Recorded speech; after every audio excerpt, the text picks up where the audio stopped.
Ok, donc petit coaching express. Aujourd'hui, je vais expliquer comment, grosso modo, traiter toutes les objections en appel de vente. Comprendre déjà qu'est-ce que c'est une objection, comment la comprendre.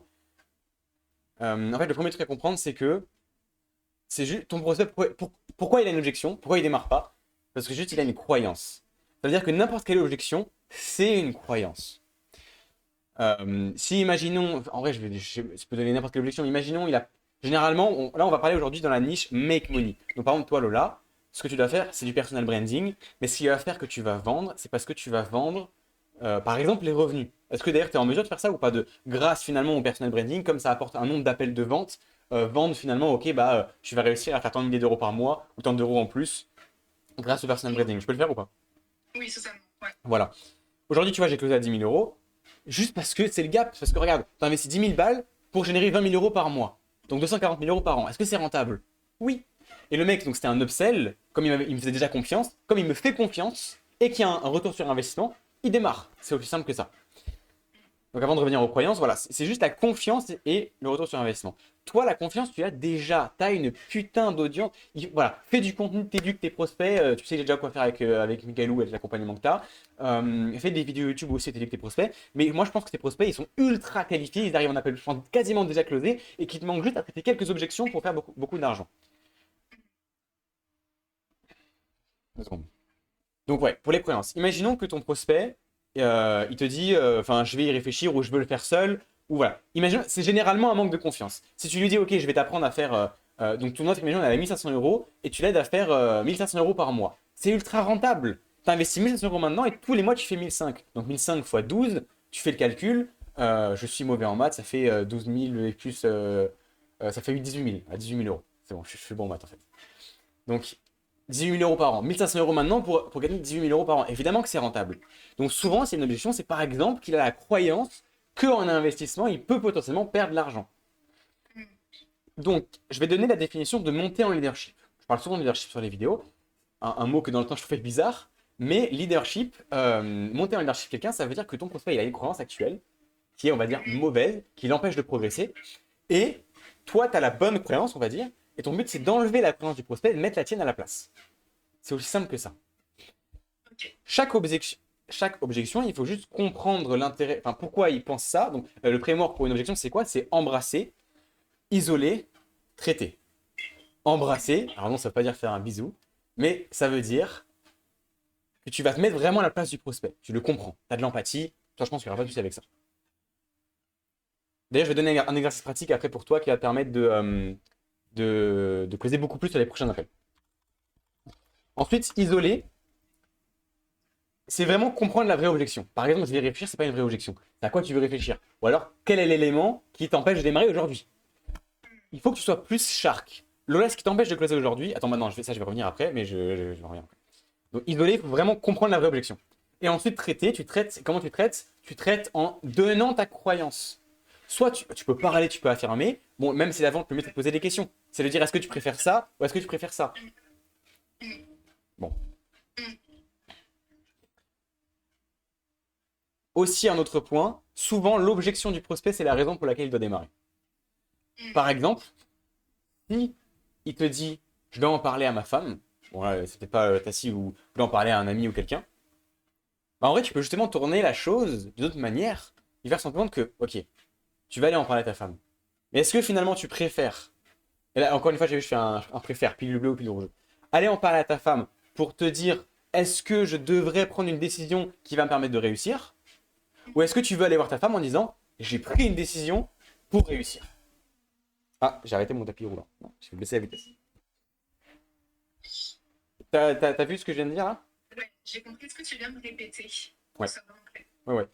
Euh, après, c'est un exemple, hein. Je t'avoue que ça, moi, je n'ai pas vraiment fait un appel de vente, mais c'est un exemple.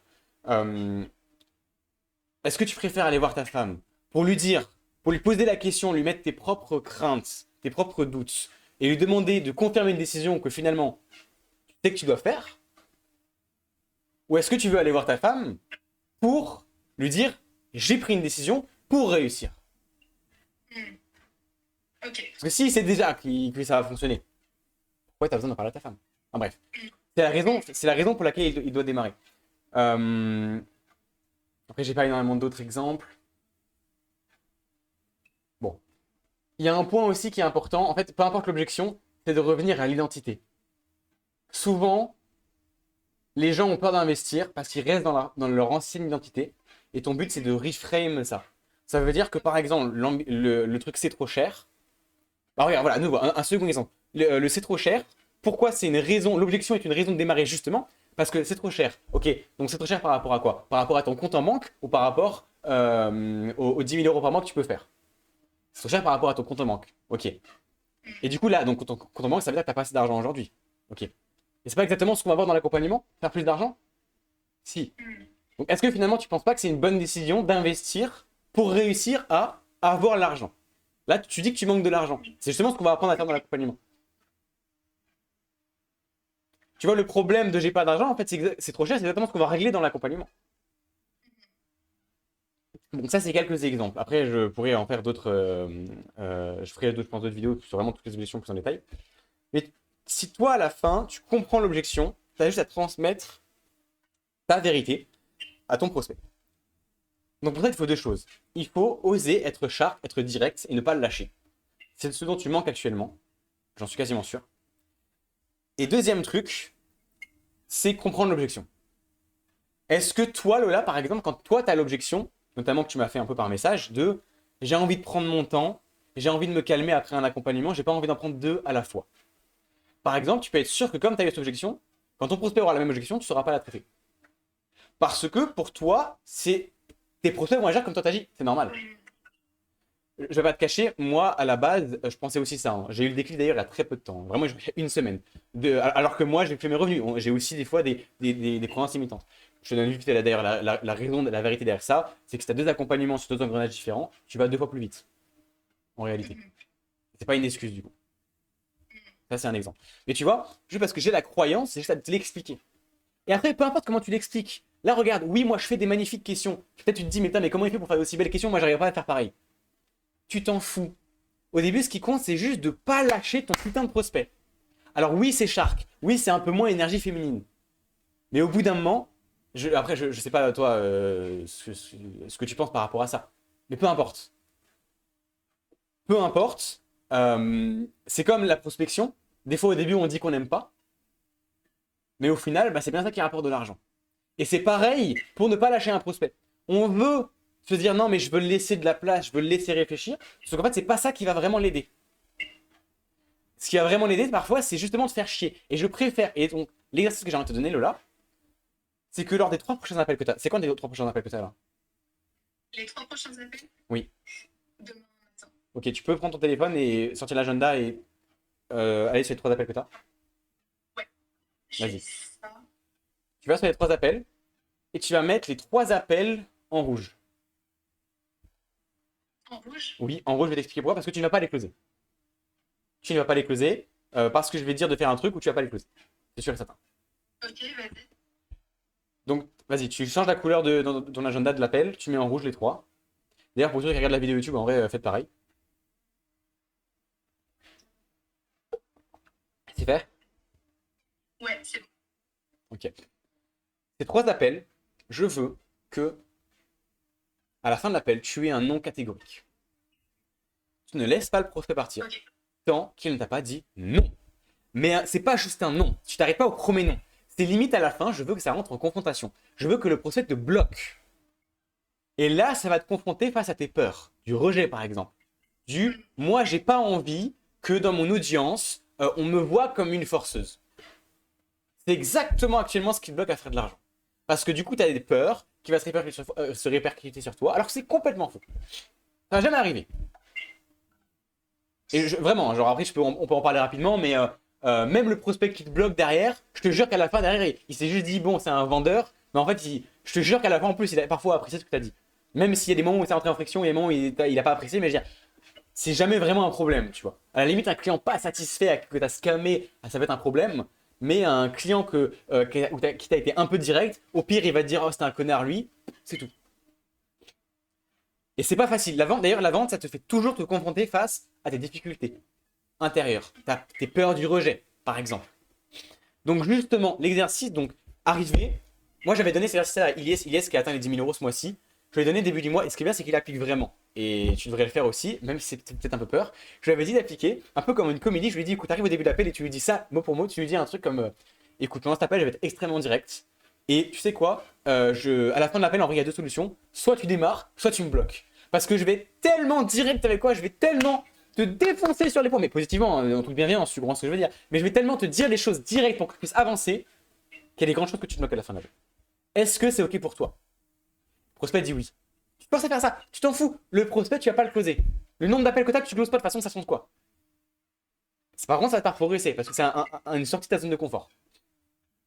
Donc tu vas faire ça et je veux que tu démontes à chaque fois qu'il y a un truc incohérent, tu fonces dans l'objection. Tu ne cherches pas à attendre la fin de l'appel en te disant je vais le faire. Non, ça c'est, t'as pas le leadership de l'aborder maintenant et t'as peur. Tu veux rallonger l'appel en te disant comme ça je sécurise la vente. Non, parce que s'il a une objection, plus elle attend, plus en plus ça va devenir gros, c'est important. Et dans tous les cas, tu vas devoir la traiter. Une objection, ça ne disparaît pas par magie. Donc si tu ressens un truc que le prospect n'est pas vraiment motivé ou que tu dois le refuser, bah après je sais que tu n'arriveras pas forcément à le refuser, mais moi aujourd'hui j'ai refusé un mec, enfin j'ai refusé, il me dit qu'il a pas l'argent alors qu'il a l'argent et tout, je dis bon frérot, en vrai on va pas démarrer, ça sert à rien, enfin soit on se fait un appel demain, on voit à la limite quand tu démarres, mais sinon je te refuse même dans 6 mois parce que actuellement tu n'as pas la bonne mentalité et je ne veux pas t'accepter. Ça, je l'aurais pas fait il y a encore quelques temps. Et là, je l'ai fait là. Voilà, j'ai closé à 10K. Je m'en branle complètement. J'ai pas besoin là tout de suite d'argent. C'est une conséquence qui fait que boum, je vais encore plus closer. Parce qu'il y a une chance sur deux que le mec revienne et qu'il finalement dise bon, je vais quand même démarrer. Qu'il se rende compte de la réalité en fait. Parce que bref, il n'y a aucun frais. Bon, c'est autre chose. Mais c'est pas... Mais c'est normal. Il faut comprendre. C'est des peurs que les prospects ils ont. Bon, enfin, donc, ton prospect, il a juste une croyance. Il faut juste lui transmettre. Ce qui fait que là, tu closes pas, c'est que tu les lâches dans la nature. C'est que tu les laisses partir. Comprends un truc. À partir du moment où ton prospect quitte l'appel, la vente est terminée. Même si te dit je vais revenir vers toi, j'aurai de l'argent, même si elle a l'air super chaud, je te jure que tant que tu n'as pas fait un virement à la fin de l'appel, ensuite, en tout cas à ton niveau là maintenant, et c'est pas à ton niveau, je te rabaisse au machin, rien à voir, c'est même moi il y a encore quelques mois, et même moi encore 90% du temps, enfin c'est très très rare, voilà, ton prospect quitte l'appel, c'est pas closé, tu vas le voir. Tu vas te dire, oui mais peut-être, non, tu verras, je te le garantis. À chaque fois que tu vas te dire peut-être, non, le mec il va disparaître, tu vas jamais le revoir. Il va le mettre payant dessus. Ou tu vas devoir le recloser plus tard, et juste ça aura servi à rien de le lâcher. Ensuite, je te conseille quand même de faire R1, R2, deux rendez-vous. Tu le fais ça ou pas? Je fais un appel coaching de 30 minutes et ensuite je fais un appel de vente, entre guillemets. Mhm. Donc tu me conseilles de faire 3 appels directement? Non, non, non, non, non, deux, c'est très bien. Non, non, deux, c'est bien. Ouais. Ouais, ouais. Ok. Euh, Ok, bah oui, c'est une possibilité. C'est une possibilité. Mais le coaching ne dure pas trop longtemps, quoi, hein. Enfin, je veux dire, 15-30 minutes, grand max. Ouais, Et totalement. faut voir si ça marche. Moi, j'ai déjà entendu ce conseil-là de Jérémy Coleman, qui fait 400 000 euros par mois, qui le dit au début, aux débutants, en vrai, genre, faites un appel d'abord de coaching, et après, ceux qui sont intéressés, faites un second appel pour parler de la solution. C'est bien, ça crée la confiance. Après, le problème du coaching, c'est que ça baisse la valeur perçue. Moi, je suis pas fan du tout. Mais si à la limite, ça peut permettre de trouver une excuse, bon, vas-y. Mais le mieux, si quand on travaillera ensemble, après, ton premier appel sera un appel de vente. C'est juste que ce sera un R1 où il dira peut-être que 20-30 minutes, mais en fait, tu vas prendre la température, tu vas creuser toutes les douleurs, etc. Et tu vas juste le closer sur le R2. Parce que même un prospect très chaud, le premier rendez-vous, il peut avoir un peu une réticence. Il vient de te connaître depuis même pas une heure, tu lui demandes de faire un virement de 5 000 euros, ou de même 2 000 ou 1 000, enfin c'est pareil. Donc c'est bien de faire quand même deux rendez-vous. Ok. Mais donc à partir du moment où ça devient une logique, et il faut que ça soit logique pour toi que le procès d'en démarrer. Je te jure, mets-toi à sa place. Est-ce que à sa place tu démarrerais? Est-ce que ça plaît, je démarrerai? Ouais. À chaque fois? Ouais. Alors comment? C'est mon accompagnement? Oui. Ok, mais alors comment ça donc t'es certaine des résultats que tu vas lui apporter? Ouais. Ouais. Alors comment ça se fait que tu laisses tes prospects partir en mode bonne journée, je vous laisse tranquille? Ouais. Parce que t'as toujours cette peur, je pense, d'être rejeté, je pense aussi. Mais tu dis why not? Si vraiment c'est le cas qu'il n'a pas les finances, si c'est vraiment le gars qui a un problème ou quoi que ce soit, ça s'appelle le doute. Tu dis pourquoi pas? Bullshit. C'est pour ça, c'est justement ça. Si jamais quand je dis bullshit et tout, ne le prends jamais mal, hein. T'inquiète, Ouais. t'inquiète. Euh, Mais c'est justement ça. C'est les peurs inutiles qui te font perdre. Enfin, il faut pas penser à ça. Déjà, c'est faux. Il a les finances, s'il veut démarrer, il peut. Et même, s'il n'a pas les finances, si tu doutes, bah, creuse, pose la question. Mhm. Si t'as dit quoi? Ok, s'il n'a pas les finances, c'est quoi l'autre excuse que tu avais donné? Euh, Ma deuxième objection la plus présente, c'est ouais, je te recontacte ou plus tard. Pas maintenant, c'est pas le moment. Je sais même pas comment tu peux arriver à ce genre de choses. En vrai, genre, non, mais c'est normal, hein, je sais pas, parce que moi, ça fonctionne, mais normal, j'ai les skills maintenant. Mais essaye de bien valider tous les points. T'as ma trame de les questions, les questions de pré-objection sur les vidéos YouTube que j'avais fait. Donc, le faire seul, pourquoi maintenant? Oui, Et ouais. de toute façon, tu creuses les finances. En fait, t'es pas censé arriver, pitcher ton offre et donner le prix de ton offre tant que t'as pas les finances, tout sur son compte, son épargne, etc. Tant que t'as pas Mhm. la raison de pourquoi il ne veut pas le faire seul et pourquoi Mhm. maintenant. Il faut que tu ailles plus en deep dans ça. Mhm. Ensuite, pareil, tu dois être clair. Ça veut dire qu'au deuxième Oui, rendez-vous, tu vas dire, écoute, à la fin de l'appel, c'est soit on démarre, tu me fais un virement, soit on arrête là et on part en bons amis, mais on démarre pas. Et mhm. avant de pitcher, je peux dire la phrase qui est dans le script aussi, je crois. Est-ce que tu verrais, si là je te présente une offre, une solution qui correspond parfaitement à tes attentes, est-ce qu'il y a une raison pour laquelle tu démarres pas? Mhm. Je répète, est-ce qu'il y aurait une seule raison pour laquelle tu démarrais pas? Mais juste lâche pas tes prospects. Pense même pas à la question. Enfin, comment ça? Je vais te recontacter. Non, mais je sais pas, je veux dire, sois certaine. Comment ça tu vas me recontacter? Enfin, on est là avec moi maintenant. On parle de est-ce que c'est une bonne décision ou pas. Tu vois, sur les trois prochains appels, sois mais ultra direct. En fait, imagine-moi. Oui, tu connais Alexition? Oui, ouais. Imagine Alexition. Imagine le ton direct de Alexition. Contrebalance-toi un petit peu là. On s'en fout que ça te ressemble pas, machin. Justement, sors de ta zone de confort. Fais comme lui ou comme moi, t'es extrêmement direct et tu rentres en confrontation, je m'en fous. Mhm. Ouais. Mhm. Comment tu te sens par rapport à ça? C'est pas que je le fasse, je le fais. Tu vois. Après, ouais, comme tu dis, si vraiment, tu vois, on veut passer à un niveau supérieur, bah, Voilà. ouais. Bon, déjà, je suis content. Euh, Tu sais que je trouvais même premier degré qu'entre la discussion qu'on a eu il y a quelques jours et là, je pense que tu as regardé un peu Ouais, mon la contenu. vidéo est terminée ou pas? Je mets de pause. Avoir ton quelque chose derrière. Tu vois, t'as une compétence, t'as une expertise, vas-y, genre. T'as rien à perdre. Mhm. C'est pour ça que, ouais. J'ai juste réactivé la vidéo YouTube, hein, si jamais. Et tu disais, Tu oui, l'as activé? ouais, j'ai réactivé. Et je disais, là, tu disais les non-dits, le fait que tu arrives plus, tu as compris qu'il fallait dire les non-dits. Ça, tu l'as vu grâce à mon contenu, non? Oui, Ouais, c'est bien. Ok. Mais du coup, mon contenu en coaching, enfin, il aide, tu penses? énormément. Énormément. Ok. Ouais, totalement parce que justement tu arrives en fait, à confronter déjà la personne qui est en face de toi, qui te regarde, parce que la plupart n'osent pas. Justement, frustrés, on n'ose pas en fait faire peur ou se faire rejeter. Et toi, tu vas à l'encontre de ça, tu dis concrètement ce que tu dois dire et t'es direct. Donc c'est En coaching avec les clients, tu veux dire? aussi. Ou tu parlais de là? Attends, tu viens me répéter? Ou tu parlais de là maintenant avec toi, je suis direct, ou de manière générale, ou enfin, si tu voulais De dire manière quand? générale. De manière générale. Ok, ok. Non, mais moi, je parlais vraiment des vidéos sur YouTube, quoi. Qu'elles te sont utiles. Ouais, bien sûr. Parce Ok, que c'est directement applicable. Tu comprends. Tu prends un sujet, tu le décortiques, tu le développes, et on arrive à comprendre au-delà de ça. De ok, manière vraiment claire et ok. précise. Bon, voilà. Après, maintenant, moi, tu vois, je pourrais pas te dire exactement pourquoi tu closes pas. Enfin, la prochaine étape serait d'analyser tes calls, aller en détail, tout ça. Voilà, du coup, comme dit, on peut pas maintenant. Mais Ouais. est-ce que tu aurais justement un sujet que tu voudrais que j'en fasse une vidéo YouTube où tu. Parce que, alors, le truc, c'est que forcément, tu sais pas, il y a des blocages dont tu es consciente et des blocages dont tu es inconscient.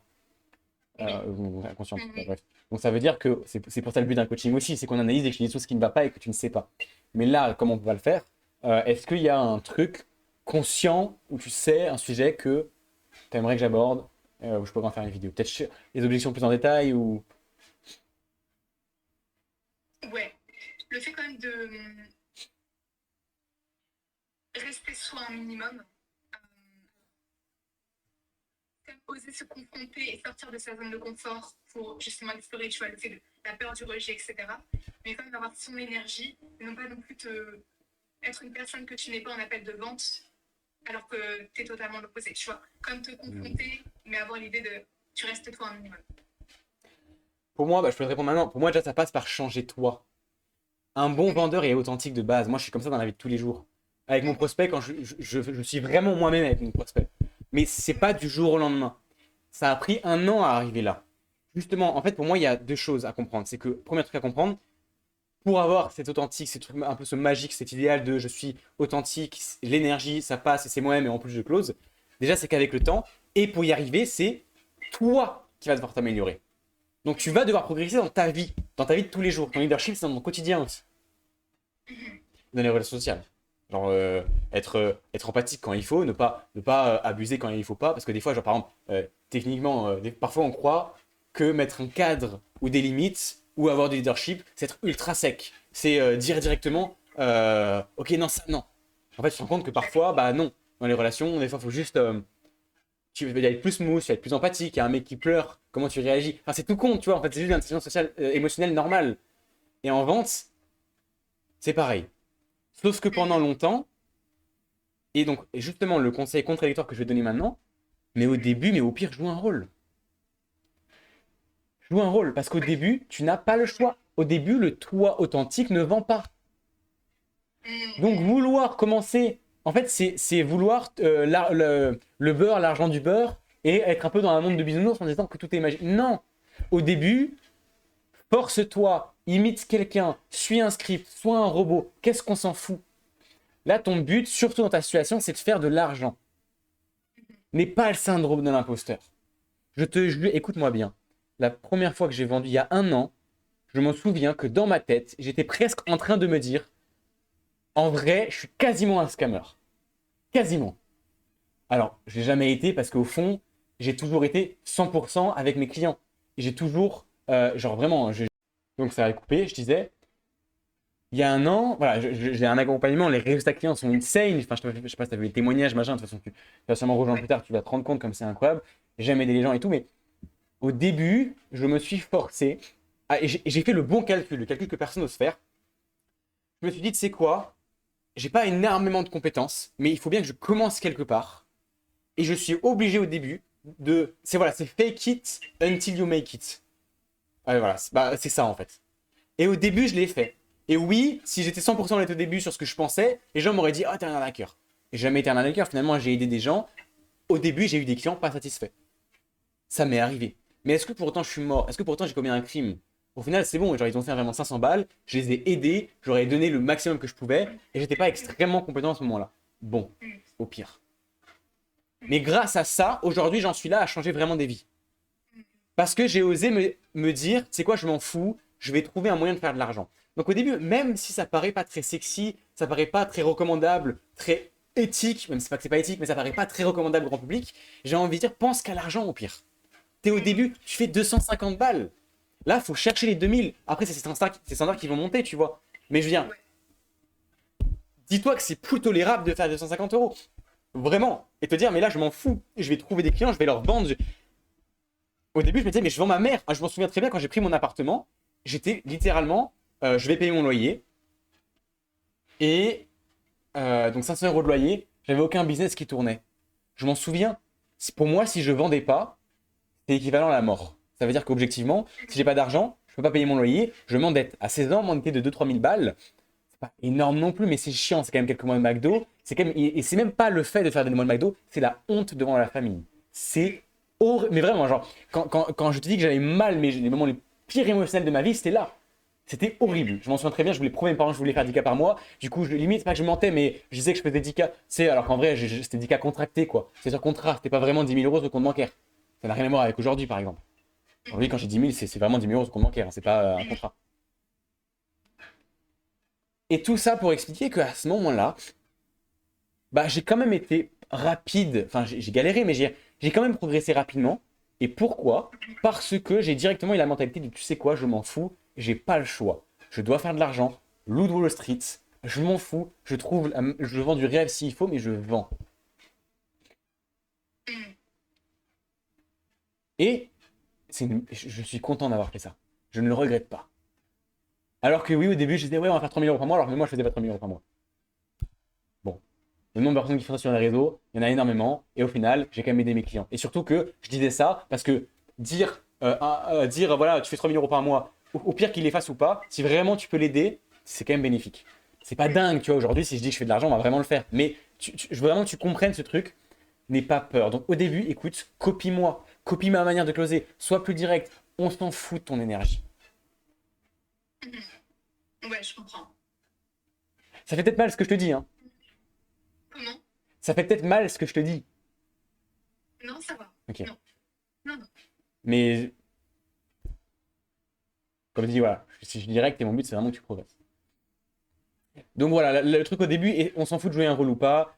Suis ton script. En vrai, les limites, si vraiment, voilà, tu mets ton script devant, même s'il faut le lire le soir, normalement, faut pas trop le suivre, mais à la limite, tu le mets devant, tu suis mon script vraiment. Tu vas vraiment en deep à chaque fois que tu as une objection dans les points, tu lâches pas tes prospects, et avec tous tes appels, ça m'étonnerait que tu fasses pas une vente. Ça m'étonnerait vraiment. Tu vas en faire quelques-unes, tu vois. Et Ouais. garde de la trésor, absolument, absolument. Ouais. Est-ce que tu souhaites aborder d'autres sujets? Hum, Si tu veux, je peux mettre pause le temps que tu réfléchisses. ouais. Vas-y. Non, enfin, vas-y, termine, je réexpliquerai à la caméra, vas-y. Quand tu es justement avec un prospect en appel, comment tu fais pour arriver à connecter avec lui, le regarder dans les yeux, alors que tu as ton script devant les yeux?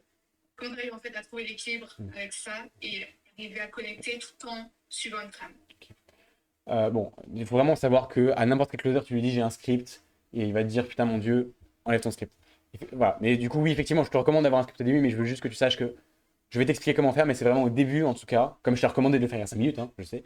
Mais en tout cas, après, il faudra enlever le script, et même le plus possible, tu t'arrives à te détacher du script, mieux c'est. Mais il faut quand même le suivre. Donc à la limite, au début, suis ton script. Voilà. Suis ton script, mais tu vas devoir petit à petit t'en détacher ou savoir enlever des parties. Mais bon.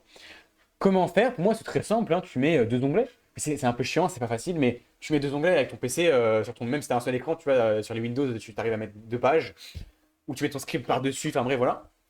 Donc oui, il verra pas, hein. Tu regardes là-bas, les yeux, tu vois, ils bougent un petit peu, mais c'est vraiment une petite différence, quoi. Enfin, il a l'impression que, je sais pas.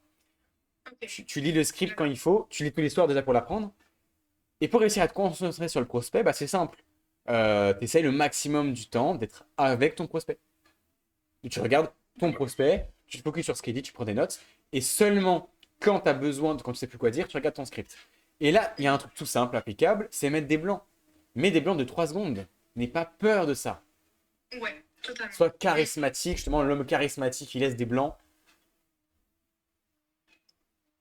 Voilà, je viens de laisser un blanc, par exemple. Ça- Comment? Non, mais là, par exemple, je viens de laisser un blanc, et ça gêne personne. Ouais, totalement. Non, en vrai, j'ai pas de problème avec ça. Ça va. Et pareil, ça dégage de la confiance en soi. Donc, Mm. pour ton prospect, laisse 3 secondes de blanc, surtout quand tu parles des douleurs. Et surtout que, mais surtout, souvent, regarde, humainement, on laisse, si on, tous les deux on met un blanc, parfois on va se mettre à reparler au même moment. Je sais pas si ça t'est déjà arrivé ça? Ouais. Ok. C'est pour ça qu'en vente, il faut encore laisser des encore plus gros blancs. Et ça fait bizarre. Je suis sûr et certain que tu vas penser laisser des blancs, on va analyser tes calls, je vais te dire, tu laisses pas assez gros blancs.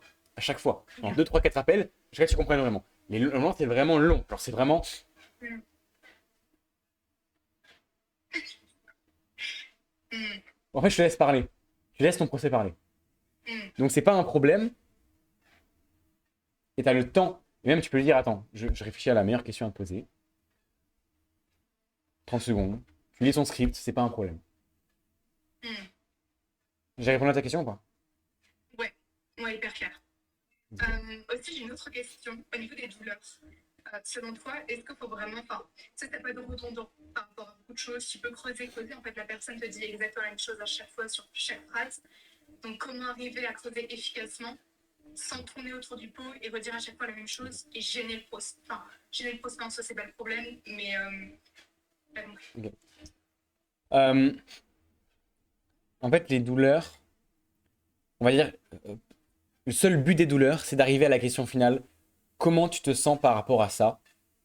Et de creuser en deep. Ça veut dire que tu creuses un sujet. Qu'est-ce que tu veux dire par machin, machi, machin? Et jusqu'à qu'il y a quelque chose de négatif. Genre, je fais 250 € par mois, par exemple. Ok, et comment tu te sens par rapport à ça?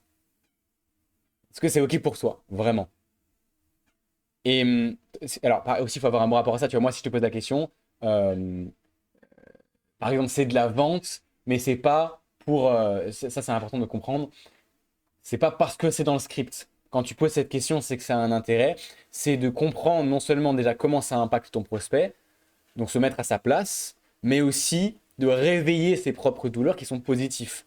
Ça veut dire que moi, par exemple, même je peux le faire à mes clients. Je peux le faire à un ami.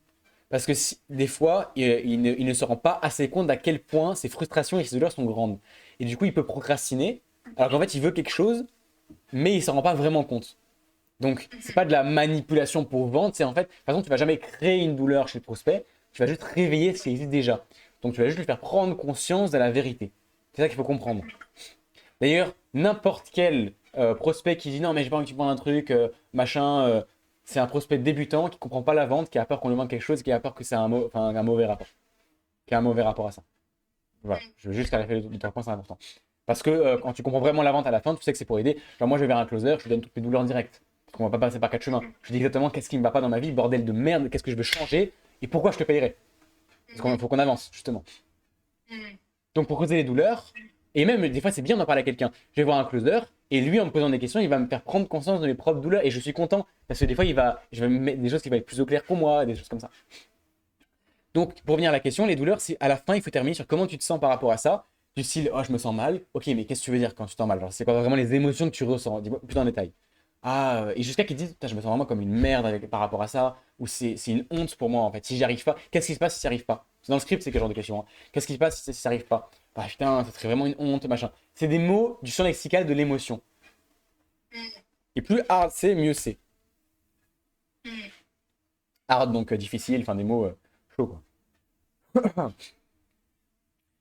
Alors ta question c'était comment ne pas tourner autour du pot. Après, ça c'est, tu vas faire des appels, tu vas comprendre comment ne pas tourner autour du pot. Enfin, faut juste réussir à creuser le bon truc et aller aux émotions. Enfin, vraiment, trouve ce qui ne va pas dans sa vie, va plus en détail dans pourquoi il n'aime pas ça et comment il se sent par rapport à ça. C'est comment il se sent. Et c'est une fois que tu as l'émotion que tu pourras la réutiliser. Ok, hyper clair. Ouais. Ça fait 6 mois, tu m'as dit pendant l'appel, genre le pitch, je peux dire ça. Tu m'as dit avant pendant l'appel que tu tentais comme une merde parce que tu fais seulement tant d'euros par mois. Est-ce que là, vraiment aujourd'hui, tu as envie que les 6 prochains mois ressemblent aux 6 derniers? Est-ce que dans 6 mois, tu as encore envie de sentir une merde comme aujourd'hui? Oui ou non? Là, tu reprends les douleurs. Et en plus, oui ou non, ça aussi, c'est des bonnes questions. Donc, d'ailleurs, oui ou non, des fois, c'est beaucoup plus simple que d'aller en entre-deux. Il ne faut pas hésiter à être polarisant, d'ailleurs, des fois, hein. Genre, si tu veux ce coaching, oui ou non? Tu es prêt à mettre de l'épargne? Oui ou non? Et des fois, c'est beaucoup plus simple. Non, t'es pas prêt à mettre de l'épargne. Bon, bah, bonne journée. Malheureusement, je peux pas t'aider. Au revoir. Bah, contre lui, c'est enfin, on gagne du temps, en fait. Et il le comprend très bien, d'ailleurs. Et même avec ce genre de réaction, le mec peut revenir derrière vers toi. Ok, merci. C'est clair pour toi? Ouais. Est-ce que tu as d'autres questions? Non, pas pour l'instant. Ok. Tu te sens comment? Tu veux que j'arrête? Enfin, non, en vrai, donne quand même ton feedback là, puis après, à la limite, j'arrêterai la vidéo un peu. Mais tu te sens comment avec les conseils que je t'ai donnés là pour la suite? Ouais, c'est ce qu'on comprend déjà, l'information qu'on connaît déjà, mais en fait, on a du mal à appliquer. C'est ça le plus dur. Mhm. Je pense que tu apprends vraiment en faisant, mais je le sais parce que quand tu as beau regarder des vidéos YouTube, etc., c'est pas comme ça que tu comprends réellement, c'est en Exactement. faisant. Ne pas avoir peur de passer des appels, même ceux potentiellement pas qualifiés au début, mais vraiment y aller et confronter ce qui me fait le plus peur, notamment au niveau des finances, etc. Dire ce que tu as vraiment envie de dire et juste y aller en fait. Je pense que moi j'ai la réponse. Je pense que c'est quoi le seul élément qui, genre de tout le coaching que je t'ai dit en 2 minutes, qui va te faire le plus progresser, qui va donner le plus de résultats là? C'est quoi le seul truc que je t'ai dit dans sa paix qui va te faire donner le plus de résultats? L'aspect général, le leadership. Vraiment ne pas oser à dire ce que tu as, enfin, ne pas oser à cadrer, dire les non-dits, être vraiment genre corpo avec la personne et puis dire directement à l'essentiel. Ok. Donc corpo, ça dépend, mais au fond, c'est compris. Cadré, cadré. Après moi, parce que moi, corpo, moi je suis en claquette chaussettes, je suis en short, là le cosing Adika aujourd'hui, j'étais chez mes parents, à un moment il y a un lapin, genre je pose mon téléphone sur le lit, t'as un lapin qui tombe devant la caméra, je fais oh, il y a un lapin qui est devant la caméra, boum. Ouais, c'est pas corpo du tout, bon, et pourtant j'ai le cosing Adika, donc tu vois là, Ouais. corpo, on s'en fout un peu, mais oui, En fait, c'est trouver un équilibre entre les oui. deux. Et reste authentique, comprendre aussi la personne profondément. Ne pas juste closer en pensant que tout le monde est comme toi, mais comprendre déjà comment est la personne, comment elle fonctionne, comment tu dois lui parler. Par contre, tu dois lui donner tes Et croyances, hein. Il est pas comme toi, il a intérêt à devenir comme toi. Sinon, en fait, il va pas démarrer. mm, ouais. Moi, je vais te dire la réalité. Le meilleur conseil que je t'ai donné, c'est que les 3 prochains appels, le fait de savoir que tu vas pas les closer et que j'aimerais vraiment qu'il y ait au moins un autre qui te bloque. Ok, C'est difficile, hein, mentalement de te dire ça. ok, ouais. Bon, bah, c'est exactement ce que tu vas faire. Pensez. Genre vraiment, si là, j'avais pas fait tout le coaching, enfin, le coaching, entre guillemets, mais bref. C'est pas vraiment un coaching, mais c'est plutôt une vidéo YouTube parce que le coaching, pareil, c'est personnalisé. Là, c'est pas personnalisé. Là, je leur réponds à tes questions, mais bon, voilà. Comme tu l'as dit d'ailleurs, je fais une parenthèse. C'est pour ça que peu importe les vidéos YouTube, peu importe machin, je l'ai dit dans le message vocal de 15 minutes, le vrai progrès c'est du one-one. Et soyez prêts, je dis ça sur YouTube et je dis ça à toi, mais sois prêt à payer plusieurs milliers d'euros un one-one avec quelqu'un. Parce que, regarde, t'as vu Michaelou, ok, c'est une offre à 2K, c'est du groupe, mais finalement, même s'il te donne des conseils, c'est bien. Mais encore une fois, c'est pas du personnalisé sur ce que tu as besoin maintenant sur ton appel. Et c'est ça qui fait la différence entre un coaching à 2K et un coaching à 5 000 ou 10 000 euros. 5 000 encore, c'est très faible. Et c'est pour commencer, quoi. Mais donc, oui, après, au début, vous êtes obligé de vous satisfaire avec, avec les conseils qu'on vous donne. Et pour ça, bah, juste, oui, c'est ça fait les appels. Et je disais quoi avant, il y a 2 secondes, je m'avais arrêté au plein milieu d'un truc. Tu t'en souviens pas? Comment? Ce que tu disais, mon accompagnement. Non, je sais. Je coupe 2 secondes la vidéo YouTube. Voilà, j'arrête la vidéo ici.